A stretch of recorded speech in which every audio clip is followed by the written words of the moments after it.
Question number 7 जो है थोड़ा सा लेंदी है, लेकिन आपको हर स्टेप ध्यान से समझना होगा, ठीक है। ये बोल रहा है कि n कोई पॉजिटिव इंटीजर्स है तो आपको ये प्रूव करना है कि इज डिविजिबल बाई 6, ठीक है। तो n क्यू माइनस n को हम लिख सकते हैं n into n square minus 1, n square minus 1 को हम लिख सकते हैं n minus 1 into n plus 1। इसका क्या मतलब हुआ कि ये कोई भी नंबर के लिए ये जो टर्म है वो कंसेक्यूटिवली 3 नंबर्स है। जैसे कि मान लेते हैं n का वैल्यू आप अगर 2 कर देते हैं तो ये हो जाएगा 1 2 3, है ना। तो 1 2 3 सिक्वेंसली कोई कंसेक्यूटिव नंबर है। अब हम क्या करेंगे, n को डिवाइड करते हैं 6 से, है ना। इस टर्म को हम देखते हैं कि क्या होता है। तो n को अगर हम 6 से डिवाइड करते हैं तो उसके लिए यूक्लिड्स फार्मूला क्या है, n इज इक्वल टू हम लिख सकते हैं 6q प्लस r, करेक्ट। मान लेते हैं n को हम 6 से डिवाइड करते हैं, कोई n कोई टर्म है पॉजिटिव नंबर, तो इसको हम क्या लिख सकते हैं, n is equal to 6q plus r। अब r जो है, r का वैल्यू क्या होगा, 0 से क्या होगा, बराबर या छोटा होगा, और ये हो जाएगा 6 से छोटा, है ना। तो r का पॉसिबल, तो हम क्या लिख सकते हैं कि इसका वैल्यू जो होगा, पॉसिबल वैल्यू आपका क्या बनेगा, तो n इज इक्वल टू बन जाएगा यहाँ पर, n इज इक्वल टू क्या क्या पॉसिबल वैल्यू होगा, सो देखिए, ठीक है। n इज इक्वल टू होगा, r इज इक्वल टू जब 0 हो जाएगा तो 6q हो जाएगा, फिर ठीक है। r इज इक्वल टू जब 1 होगा तो 6q प्लस 1 होगा। r इज इक्वल टू जब 2 होगा तो उसका हो जाएगा 6q plus 2, 6q plus 3, 6q plus 4 और 6q प्लस 5। तो ये 5 केस बन जाते हैं, और हर केस के लिए आपको प्रूव करना पड़ेगा कि ये जो है सो डिविजिबल बाई 6 है। तो हम केस 1 डिस्कस करेंगे। केस 1 में क्या है, केस 1 में आपको पेन कॉपी लेके यहाँ पर बैठना पड़ेगा ताकि आपको समझ में आए, ठीक है। तो केस 1 में हमने क्या देखा कि n इज इक्वल टू अगर 6q है तो इसमें आप पुट करिए, वैल्यू क्या हो जाएगा। तो इसमें अगर हम पुट करते हैं तो nq minus n is equal to कितना हो जाएगा, 6q। इसको हम लिखे हैं n into n minus 1 into n plus 1। तो इसमें हम 6q, n के जगह पर 6q पुट कर देते हैं तो 6q हो जाएगा, और ये हो जाएगा 6q माइनस 1, और ये क्या हो जाएगा 6q प्लस 1। तो इसको हम क्या लिख सकते हैं 6 इंटू एम लिख सकते हैं, ठीक है। 6 इंटू एम लिख सकते हैं, वेयर m का वैल्यू क्या है, where m is equal to हो जाएगा आपका q into 6q minus 1, 6q plus 1। तो आपने क्या देखा, इसका मतलब हो गया कि ये जो टर्म है वो 6 से डिवाइड हो गया। दिस मीन्स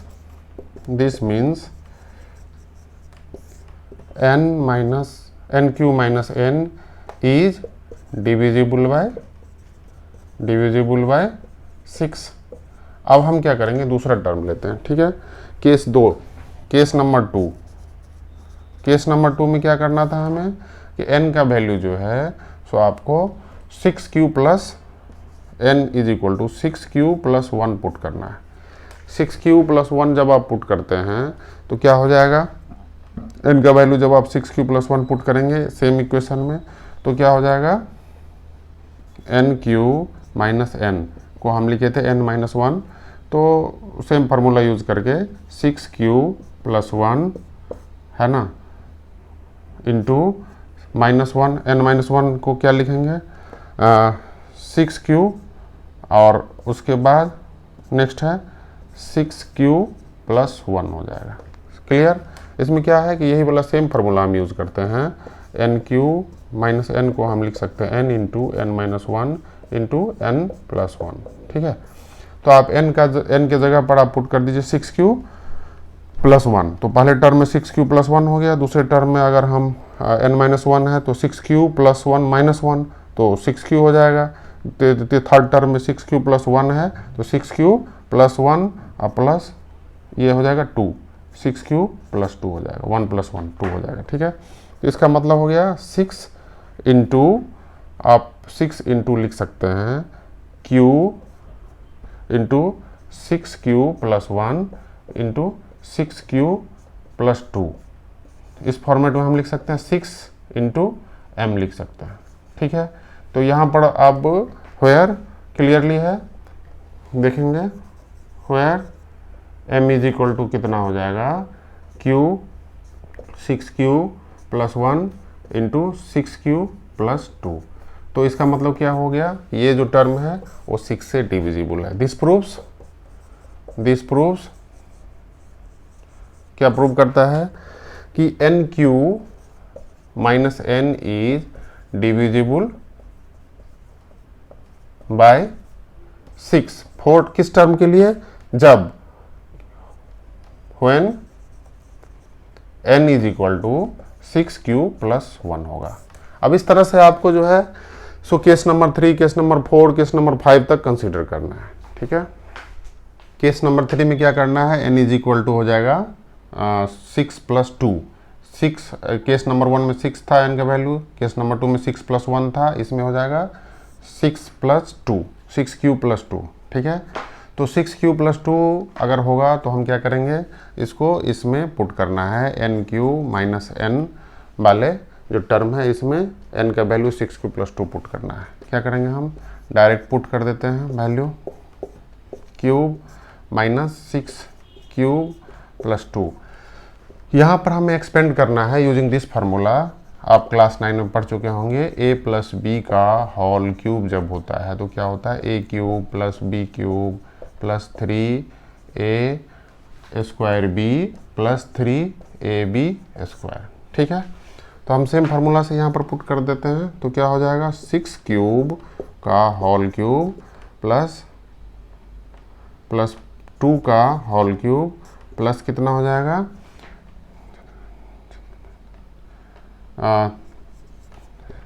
3 × 6³ × 2, और ये हो जाएगा 6³ + 2। ऐसे भी हम लिख सकते हैं इसको फॉर्मेट में, -6³ + 2, ठीक है। तो इसको हम क्या लिख सकते हैं, 216 216 क्यूब प्लस ये क्या हो जाएगा 8, और ये क्या हो जाएगा, ये हो जाएगा आपका 6 18 36 और × 6 है ना, 36 हो जाएगा, क्यू हो जाएगा, अब प्लस हम इसमें 6 के फॉर्मेट में इसलिए रखे हैं, देखते हैं आगे हमें क्या करना है। और ये दूसरा टर्म क्या हो जाएगा, प्लस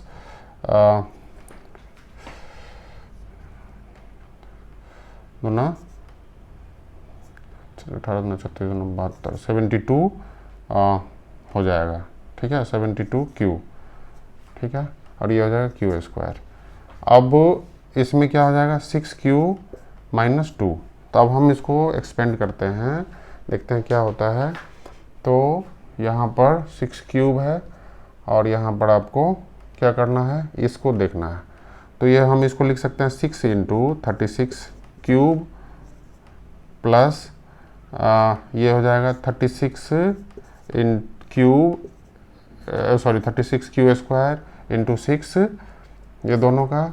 अब इसमें हो जाएगा आपका 6 × 12q हो जाएगा, ठीक है। अब -6 हो जाएगा और लास्ट में ये हो जाएगा 6 हो गया, ठीक है। तो अगर हम 6 कॉमन ले लेते हैं तो ये 36³ हो जाएगा plus 36q² plus 12q minus इसमें 1 हो जाएगा 1q और -1। तो आप देख रहे हैं कि इस फॉर्मेट में आ गया। हमें 6 कॉमन लेने से तो हम इसको लिख सकते हैं 6 × m लिख सकते हैं, ठीक है। तो अब आपको क्या लग रहा है कि यहाँ पर कि m इज इक्वल टू जो है where m is equal to क्या हो जाएगा, ये वाला टर्म, ठीक है। तो यहाँ पर आप देख रहे हैं कि जो this proves nq - n is divisible by 6, ठीक है। तो जब n is equal to 6q + 3 होगा तो फिर से हमें वो वाला एक्सपेंडेड फॉर्म में जाना होगा। हमने इसको फैक्टर फॉर्म में इसलिए नहीं लिया क्योंकि इसको सब्ट्रैक्ट करने के बाद, जैसे कि मान लेते n is equal to 6q + 3 put करते तो फिर से हमें मल्टीप्लाई करना ही पड़ता। तो इसीलिए हमने वही सेम फॉर्मेट में फार्मूला यूज करना है आपको, a प्लस बी का whole cube is equal to A cube plus B cube plus 3ab into A plus B के फॉर्मेट में इसको हमको पुट करना होगा। ठीक है, तो n cube minus n is equal to क्या हो जाएगा, यहाँ पर n का वैल्यू क्या है आप देख रहे हैं, यहाँ पर हमने लिया केस 4 में 6 क्यूब प्लस 3, तो 6 क्यूब प्लस 3 का whole cube minus 6 cube plus 3। तो हम इसको क्या करेंगे, सिंपल एक्सपेंड करेंगे, इसको हम लिख सकते हैं 6 इंटू 36 क्यूब, है ना, इस फॉर्मेट को, प्लस इसको लिख सकते हैं 27, और इसके बाद हम लिख सकते हैं इसको 3 इंटू 6 क्यूब इंटू 3, और ये क्या हो जाएगा 6 क्यूब प्लस 3, और ये हो जाएगा minus 6 cube plus 6 cube minus 3। ठीक है, तो अभी हम इसको क्या करेंगे, आप देखेंगे ये क्यू 6 क्यू है, क्यू, तो इसमें हम क्या लिखेंगे, इसमें आप देखेंगे 6 इंटू 36 क्यूब, क्यू का क्यूब, प्लस 3 इंटू 6 क्यू, और ये हो जाएगा 6 क्यू प्लस 3, हम ज़्यादा एक्सपेंड नहीं कर रहे हैं, हमें माइनस 6 क्यू, और ये हो जाएगा 27 में से 3 चला जाएगा, कितना हो जाएगा 27 में से 3 हो गया 24 हो गया। 24 को हम लिख सकते हैं 6 इंटू 4, मेरा ये टारगेट है कि इसको करना है। तो अब हम क्या करेंगे, 6 कॉमन ले लेते हैं पूरे एक्सप्रेशन से, तो क्या हो जाएगा 36 क्यू का पावर 3 प्लस ये हो जाएगा 6 को हम बाहर ले लिए, तो हो जाएगा 9 इंटू 6 क्यू प्लस 3, और ये माइनस क्यू हो जाएगा, और ये माइनस 4 हो जाएगा। तो अब आप क्लियरली लिख सकते हैं, इसको हम लिख सकते हैं 6m वेयर, है ना, तो वेयर ये जो टर्म है उसको हम m मान लेते हैं, इसका मतलब हो गया n minus n is divisible bye कितने 6, हम देख रहे हैं 6 से डिवाइड हो रहा है। तो केस 5 में हम देखेंगे जब n का वैल्यू 6 क्यूब प्लस 4 हो तो क्या होता है, सेम फार्मूला से हम यूज करते हैं, n cube minus n is equal to क्या हो जाएगा 6 क्यूब प्लस 4 का whole cube minus 6 cube plus 4 हो गया। तो अब हम उसको सेम एक्सपेंड करेंगे, सेम फार्मूला जैसे अभी तक हमने किया है, तो इसको हम 6 इंटू 36 क्यूब लिख सकते हैं इस टर्म को, क्योंकि 6 का 3 टाइम्स मल्टीप्लिकेशन को हम 216 को ऐसे भी लिख सकते हैं, और प्लस हम अपना सिंप्लीफिकेशन के पॉइंट ऑफ व्यू से ऐसे हमने लिखा है, और ये कितना हो जाएगा 4 चौक 16 64 हो जाएगा, और ये कितना हो जाएगा प्लस 3 इंटू 6 क्यू इंटू 4, और ये हो जाएगा 6 क्यू प्लस 4, और ये हो जाएगा माइनस 6 क्यू, और ये हो जाएगा माइनस 4। तो मेन हमें इस पॉइंट पर फोकस करना होगा, बाकी तो सब में आपका देख रहे हैं कि 6 फैक्टर है ही, 6 जो है सो कॉमन फैक्टर है। तो ये कितना हो जाएगा 64 में से 4 गया 60 हो जाएगा। तो इसको हम क्या लिख सकते हैं 6 इंटू 36 क्यूब का cube plus 3 into 6 cube plus 4 into 6 cube plus 4, और ये हो जाएगा माइनस 6 क्यूब, और ये हो जाएगा 64 माइनस 6। 64 माइनस 4 को हम 60 लिख सकते हैं, 60 को लिख सकते हैं 10 इंटू 6 या 6 इंटू 10, तो 6 इंटू 10 हो गया। ठीक है, अब आप 6 कॉमन ले लेंगे पूरे टर्म से, तो क्या हो जाएगा 6 कॉमन ले लीजिए, तो हो जाएगा 36 क्यूब प्लस ये क्या हो जाएगा 4 12 क्यूब, और इसमें हो जाएगा 6, क्योंकि एक 6 हम बाहर निकाल लिए, इसमें 6 क्यूब प्लस 4 माइनस क्यू हो जाएगा, और ये हो जाएगा माइनस 10। तो इसको हम लिख सकते हैं 6m के फॉर्मेट में, where m is equal to इस टर्म को आप मान लीजिए। ठीक है, तो आपका ये क्या प्रूव करता है कि n cube minus n is divisible by 6। ये हमारा 5th केस है। अब लास्ट केस हमें लेना होगा। इसका लास्ट केस है जिसमें कि आपको प्रूव करना पड़ेगा कि n का वैल्यू अगर 6q + 5 है तो ये जो टर्म है nq - n डिविजिबल है 6 से। तो हम सिमिलर रूल फॉलो करेंगे जो अभी तक हमने करते आए हैं। तो nq - n हो गया, तो यहाँ पर क्या हो गया 6q + 5 का होल क्यूब माइनस n का वैल्यू होगा 6q + 5। तो आपको क्या मिल रहा है इसमें से 6 × 36³ + 125 हो जाएगा ये, और ये हो जाएगा +3 × 6³ × 5 × 6³ + 5 और माइनस ये हो जाएगा 66³ और ये -5। ठीक है, तो हम इसको क्या लिख सकते हैं सिमिलरली 6 × 36³ और ये हो जाएगा प्लस ये वाला टर्म 15 × 6³ × 6³ + 5 और ये -6³ और ये 125 में से 5 गया कितना आ जाएगा 120। तो 120 को हम क्या लिख सकते हैं 120 को 6 से कटेगा 6 × 20 करेक्ट। तो ये हमारा फॉर्मेट प्रूव कर देता है। अगर हम 6 कॉमन लेते हैं तो इसके 120 की जगह पर आप लिख सकते हैं 6 × 20। ठीक है, तो अगर आप 6 कॉमन लेंगे तो 36³ क्यूब हो गया, क्यूब का क्यूब प्लस 15 + 6³ + 5 उसके बाद ये क्या हो जाएगा -q हो जाएगा और ये -20 हो जाएगा। ठीक है, तो इसको हम लिख सकते हैं 6m लिख सकते हैं, वेयर m = क्या हो गया ये वैल्यू। ठीक है, m का मतलब हो गया आपको ये वैल्यू। This proves